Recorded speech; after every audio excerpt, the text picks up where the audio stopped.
Bilirsiniz, dünya siyasətində qlobal Avropada belədir, qlobal Qərbdə belədir ki, böyük vəzifələrə insanları çəkmək üçün, yəni böyük nazirlər, kanslerlər, prezidentlər olmaq üçün hökmən gərək gedəsən, iblisə ibadət edəsən.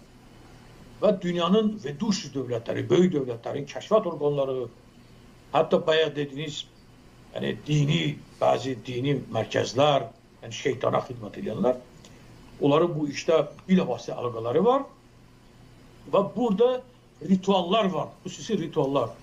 Məsəl üçün, bizim hamımız, biz müsəlmanıq, biz deyirik ki, bizim hamımız borcu var ki, biz gedək Məşəddə ziyarət eləyək və yaxud hacda gedək ziyarət eləyək, orada qurban kəsək gedib, zəhmət, halal pulla gedib, qoyun alıb kəsirik. Amma onlar isə oraya gedirlər, pul verib uşaq alırlar, uşaq.